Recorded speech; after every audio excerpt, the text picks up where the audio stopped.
A pesar de todos os problemas aos que tiveron que facer fronte nos viñedos neste ano, como xeadas e secas, a uva chegou en bo estado. Segundo o Consello Regulador, o froito que chegou ás adegas é dunha calidade estupenda, en gran medida grazas ás choivas de principios de setembro. A cantidade estivo un pouco por debaixo do previsto, pero o balance do Consello Regulador é moi positivo. La uva entró en bodegas, pues la verdad que creemos que con una calidad estupenda que nos permitirá seguramente tener unos vinos muy buenos.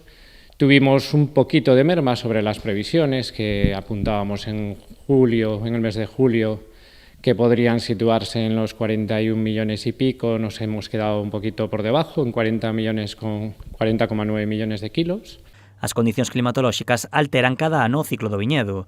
Casos como a seca deste ano son pouco habituais, o que obriga aos viticultores a adaptarse para poder manter a produción e a calidade da uva. Cuanto más profesionales y más se pongan en manos de los técnicos de las bodegas, mejor. Yo creo que en general esa adaptación sí que se está viendo, pues sobre todo con esas prácticas que te digo, tanto de deshojados, de podas, de todos esos trabajos que se hacen a lo largo del año, con el mantenimiento sobre todo del estado sanitario y saludable del propio viñedo, que eso es lo fundamental para luego tener una buena maduración.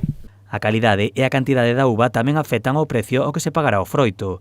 Dende o Consello Regulador propoñen que os prezos sexan estables e xustos para o beneficio de ambas partes. Tanto que sea bueno para el viticultor como para las bodegas, porque tanto en un caso como en otro puede producir un desequilibrio importante. Los costes económicos de producir la uva, desde luego, son más altos, pero también trasladar esos precios luego en el vino al sector, a la parte comercializadora, tamén é complicado. Precisamente, este aumento da demanda dos viños da DO Rías Baixas levan as peticións a chegarse ao nivel de produción das adegas.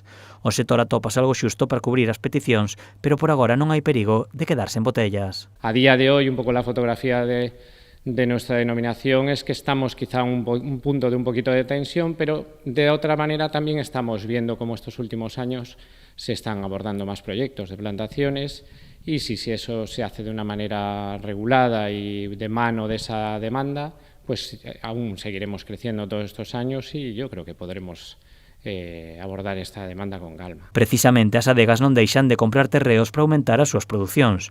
No último ano, os viñedos das compañías da DO Rías Baixas creceron en máis de 100 hectáreas.